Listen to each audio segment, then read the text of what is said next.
জয়রাম বন্ধুরা, আমি অমৃতা। আমি রাম ঠাকুরের কথা বই থেকে একটা গল্প আপনাদের পড়ে শোনাচ্ছি। সেদিন আর কোনো কথা স্মরণ হইতেছে না। দ্বিতীয় দিন ঠাকুরের একা রাখিয়া আমাকে কলেজে চলিয়া যাইতে হইল।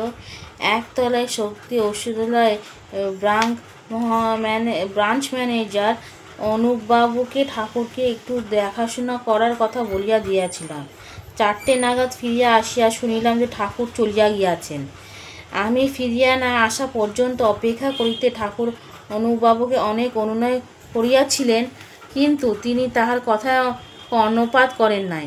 মনটা অত্যন্ত খারাপ হইয়া গেল। ঠাকুরের কথার ভাবে বুঝিলাম যে আরও 2-3 দিন তিনি আমাকে এখানেই থাকিবেন। হঠাৎ কেন চলিয়া গেলেন কিছুই বুঝিলাম না। বৈকালে অনেকে ঠাকুর দর্শনে আসিলেন এবং ক্ষুণ্ণ মনে ফিরিয়া গেলেন। সন্ধ্যার কিছু পরে প্রভাতবাবু আসিয়া উপস্থিত হইলেন। তিনি রাত্রিতে ঠাকুরের কাছেই থাকিতেন এইরূপ মনস্থ করিয়া আসিলেন। আমি তাহাকে আর ফিরিতে দিলাম না এবং অনেক রাত্রি পর্যন্ত ঠাকুর প্রসঙ্গ করিয়া কাটাইলাম। কি কথা হইয়াছিল কিছু মনে নাই, কিন্তু একটা কথা মোটেও ভুলিতে পারি নাই।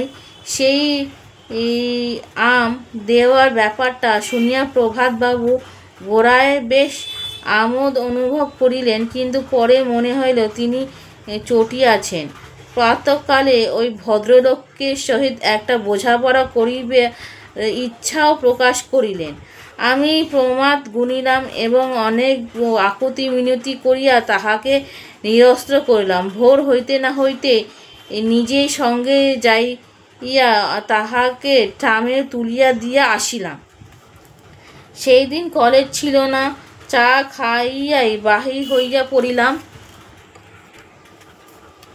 সম্ভাব্য সকল স্থানেই ঠাকুরের অনুসন্ধান করিলাম, কিন্তু কোনো সংবাদই পাইলাম না। অত্যন্ত বিষণ্ণ মনে বাড়ি ফিরিয়া আসিলাম। ঘরে ঢুকিয়াই কিছু না কিন্তু সে ভাব কাটিয়া গেল। দেখিলাম যে খাটের উপর ঠাকুর একাকী বসিয়া রহিয়াছেন।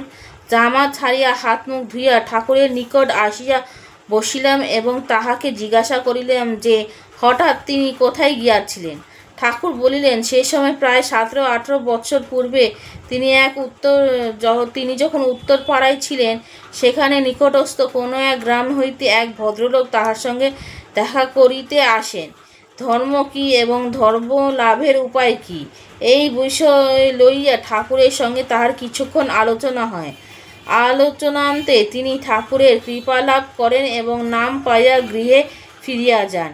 সেই ভদ্রলোক অন্তিমকাল উপস্থিত হইয়াছিল এবং তাহার মৃত্যুশয্যায় উপস্থিত থাকিবার জন্য ঠাকুর সেদিন হঠাৎ কাহাকেও কিছু না বলিয়া চলিয়া গিয়াছিলেন।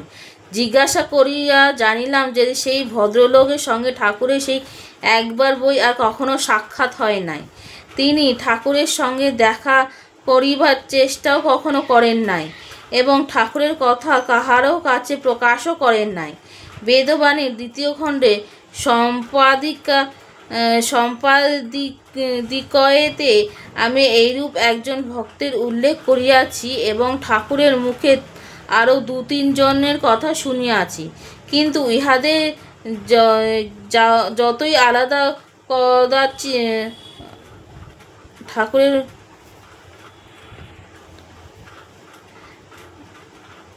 এরকম ভক্তের উল্লেখ করিয়াছি এবং ঠাকুরের মুখে আরও 2-3 জনের কথা শুনিয়াছি, কিন্তু ইহাদের জাতি আলাদা। কদাচিৎ এইরূপ দৃষ্টান্ত পাওয়া যায়।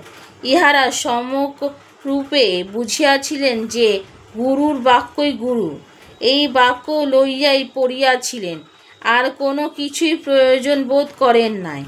আর আমরা তো সারা জীবন ধরিয়া ঠাকুরের কত কথা শুনিলাম, কতবার তাহাকে দেখিলাম, আমাদের শোনাও ফুরায় না, দেখাও ফুরায় না। কখনো কখনো ঠাকুরকে বলিতে শুনিয়াছি যে সংসারে 3 প্রকারের লোক আছে, ফরিমুল্লাহ, সোনাইল্লাহ আর বকাউল্লাহ। যাহারা মনোযোগ দিয়া কথাগুলি শোনে, তাদের তদনুসারে কার্য করিয়া যায়, তাহারা করিমুল্লা। এইমাত্র যাহার কথা বলিতেছিলাম, তাহাদিগকে করিমুল্লা বলা যাইতে পারে, কিন্তু সংখ্যায় ইহারা নিতান্তই বিরল। যাহারা কিছু করুক না করুক, অন্তত কথাগুলি শুনে তাহারা সোনাউল্লাহ। ইহারা সংখ্যায় খুব বেশি নয়। নির্দিষ্ট মনে কোনো কিছু শুনিবার ধৈর্য অধিকাংশেরই নাই। আমি নিজে যে সকল ক্ষেত্রেই ঠাকুরের উপদেশ মনোযোগ সহকারে শুনিয়াছি, এমন কথা কখনোই বলিতে পারি না।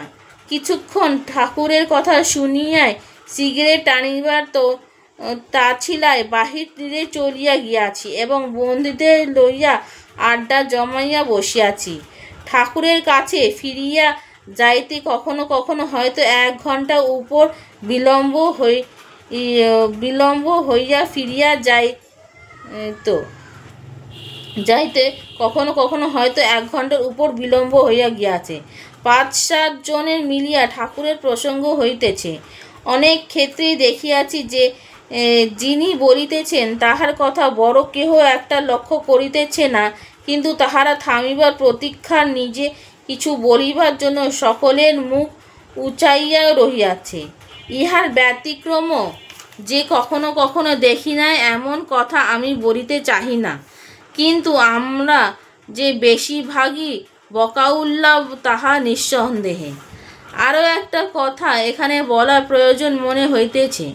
ঠাকুরের নিকট থাকিলেই ঠাকুর সঙ্গ হয়, দূরে থাকিলে হয় না, এইরূপ কথা নিশ্চয়ই কেহ বলিবেন না। নিজের অভিজ্ঞতা হইতে বলিতে পারি যে দূরে থাকিয়া বোধ হয় যে ঠাকুরের সঙ্গ অধিকতর সুষ্ঠুভাবে উপভোগ করা হয়। উপরে যে 2টি ভক্তের উল্লেখ করা হইয়াছে, তাহাদের দৃষ্টান্ত এই বিষয়ে নির্ভুল সাক্ষ্য প্রদান করিতেছে। তৎসত্ত্বেও আমি বলিতে বাধ্য যে আমাদের অনেকের মধ্যে এই বিষয়েও একটা ভ্রান্ত ধারণা আছে।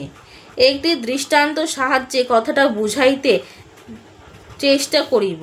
প্রায় 10 বৎসর পরের কথা। ঠাকুর তখন গঙ্গাপ্রসাদ মুখার্জি রোডে প্রভাতবাবুর বাড়িতে ছিলেন। সন্ধ্যার পর তাহার সঙ্গে দেখা করিতে গিয়াছিলাম। কয়েকজন ভদ্রমহিলা ঠাকুরের নিকট ছিলেন এবং ছোট ঘরখানিতে স্থান অনুসংকুলন না হওয়ায় অন্যান্য সকলে বাহিরের বারান্দায় একখানি শতরঞ্জির উপর বসিয়া গল্পগুজব করিতেছিলেন। আমিও যাইয়া তাহাদের সঙ্গে বসিলাম। শুনিলাম উপস্থিত এক ব্যক্তির লক্ষ্য করিয়া অপর একজন বলিতেছেন, দাদা, আপনি যে ঠাকুরের তল্পিবাহক হইয়া দাঁড়াইলেন, যেখানে ঠাকুর সেইখানেই আপনিও মহাভাগ্যবান। দাদা সংস্পৃষ্ট মুখে একটু হাসিলেন। বুঝিলাম যে তিনি অত্যন্ত খুশি হইয়াছেন। আমার মাথায় হঠাৎ একটা দুষ্টু বুদ্ধি আসিল। ওই ভদ্রলোককে লইয়া একটু কৌতুক করিবার প্রলোভন ত্যাগ করিতে পারিলাম না। আমি বলিলাম, ঠাকুরের তল্পিবাহক হওয়াটাও যে ভাগ্যবানের লক্ষণ তাহা আমার মনে হয় না। ঠাকুরের অত্যন্ত নিকট থাকিয়াও দূরে থাকা যায় এবং দূরে থাকিয়াও সর্বদা নিকটে থাকা সম্ভবপর। দৃষ্টান্তস্বরূপ সেই উত্তরপাড়ার ভদ্রলোকের উল্লেখ করিলাম। একটু থামিয়া আবার বলিলাম যে আমার দিশাশুড়ি কাশীবাস করিতেন 1926 খ্রিস্টাব্দে। পূজার ছুটির সঙ্গে আরও কিছুদিন ছুটি লইয়া আমি প্রায় 3 মাস সপরিবারে কাশী ছিলাম। ফিরিয়া আসিবার কয়েকদিন পূর্বে আমার সেই দিদিমা বলিলেন যে তিনিও আমার সঙ্গে যাইবেন। আমি প্রথমটা যেন আকাশ হইতে পড়িলাম।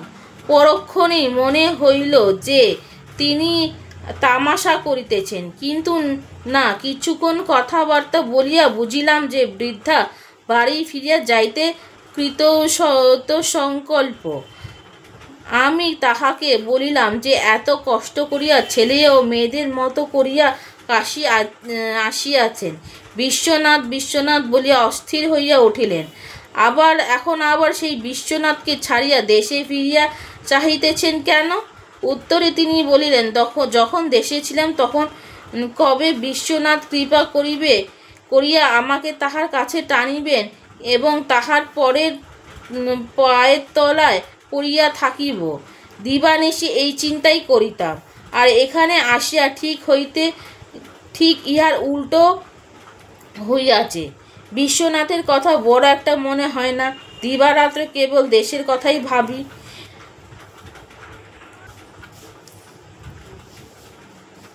এই ধান পাকিবার সময় হইয়াছে, নিশ্চয় কিষাণরা উহাদিগকে ঠকাইবে। কোনো ক্ষেত্রে কিরূপ ধ্যান হইবার সম্ভাবনা উহারা তাহা কি জানে? আম পাকিলে পড়শিরাই সব চুরি করিয়া লইয়া যাইবে, উহারা নিশ্চয়ই আটকাইতে পারিবে না। এইরূপ কত চিন্তাই যে করিব তাহার আর ইয়ত্তা নাই। এখন তুমি বলো, দেশে থাকিয়া বিশ্বনাথের চিন্তা করাই ভালো না কাশী থাকিয়া দেশের চিন্তা করা ভালো? আমি সহসা এই কথা শুনে সদুত্তর না দিতে পারিলেও তাহাকে সঙ্গে লইয়া যাইতে স্বীকৃতি হইলাম না। কিন্তু তিনি মনস্থির করিয়া ফেলিয়াছেন। 6 মাসের মধ্যে দেশে ফিরিয়া আসিলেন এবং সেখানেই 2 বৎসর পর তাহার মৃত্যু হইল। আমার কথা শুনিয়া সেই তহবিলবাহক ভদ্রলোক হা হা করিয়া হাসিলেন। বুঝিলাম যে তিনি অত্যন্ত চটিয়াছেন। পরে জানিতে পারিয়াছি যে জীবনের শেষ দিন পর্যন্ত তিনি আমার প্রতি একটা বিরোধভাব পোষণ করিয়া গিয়াছেন। সে যাহাই হোক, বৈকালে অনেকেই আসিয়া জুটিলেন এবং কিছুক্ষণ নানা বিষয়ে কথাবার্তা চলিল। একটা কথাই শুধু মনে আছে, কথাবার্তা চলিতেছে, ইতিমধ্যে এক ভদ্রলোক আসিয়া ঠাকুরকে প্রণাম করিয়া উপবেশন করিলেন। ইহাকে পূর্বে কখনো দেখি নাই। পরে হয়তো আরও 2-1 বার দেখিয়া থাকিতে পারি, কিন্তু তথাপি তাহার চেহারাটা বেশ স্পষ্ট মনে আছে। কারণ ভদ্রলোকের এমন একটা আশ্চর্য কৌশল দেখিয়াছিলাম যাহা আর কখনো চোখে পড়ে নাই। ভদ্রলোক বেশ হৃষ্টপুষ্ট, গোলগাল চেহারা, মাথাটাই ন্যাড়া, শুধু পিছনে একটি পুরুষ্ট টিক্কি, গোঁফদাড়ি কামানো, শুধু গা পইতেটি জল করিতেছে, পায়ে বিদ্যাসাগরী চটি এবং হাতে একখানা মোটা বেতের লাঠি। কিন্তু আশ্চর্য দেখিয়াছিলাম এই ভদ্রলোকের টাকটি ভিন্ন ভিন্ন খোপ করিয়া। এই টাকের মধ্যে তিনি রাখিয়াছিলেন একটি পকেটে ঘড়ি, আরেক ঘড়ি, রাহা খরচের কিছু পয়সা, একটি নস্যির কৌটো, একটি ম্যাচ বক্স, একটি বিড়ির বান্ডিল, আরও জানি কি কি ঠিক মনে নাই। যাহা যখন প্রয়োজন হইতেছে ক্ষীণ প্রহস্তে বাহিরে করিতেছেন, আবার রাখিয়া দিতেছেন।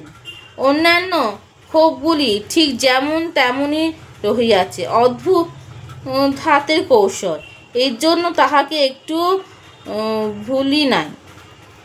এই ভদ্রলোক বৈষ্ণব এবং শাক্ত ধর্মের উৎকর্ষ অপকর্ষতা লইয়া এক প্রশ্নের অবতারণা করিয়াছিলেন। ঠাকুরের সঙ্গে তাহার আলোচনা খানিক দূর অগ্রসর হইতে বুঝিলাম তিনি বিশেষ কিছুই বুঝিতে পারিতেছেন না। তিনি চাহিতেছিলেন অনুষ্ঠানাদি বৈষ্ণব ধর্ম ও আনুষ্ঠানিক শাক্ত ধর্ম সম্বন্ধে একটা আলোচনা, কিন্তু ঠাকুর সে ধার দিয়েও গেলেন না। কৃষ্ণ দর্শন আনন্দ, শিব স্বভাব আনন্দ, এই আনন্দকে সূত্র ধরিয়া তিনি একটা সাকার্থমূলক ব্যাখ্যা করিয়া চলিয়াছিলেন। ঠাকুরের কথাগুলি এই ভদ্রলোকের মোটেও পছন্দ হইতেছিল না। খানিক পরে তিনি ঠাকুরকে প্রণাম করিয়া বিদায় গ্রহণ করিলেন। কিছুক্ষণ পর সভাও সে রাত্রির মতো ভঙ্গ হইয়া গেল। আজকের গল্পটা এইটুকুনি। আমি এর পরবর্তী অংশ আবার পরে একটি এই ভিডিওতে পড়ে শোনাবো। আপনাদের আমার এই প্রচেষ্টাটা ভালো লাগলে লাইক, শেয়ার অ্যান্ড সাবস্ক্রাইব করবেন, কমেন্টস করবেন। জয় রাম।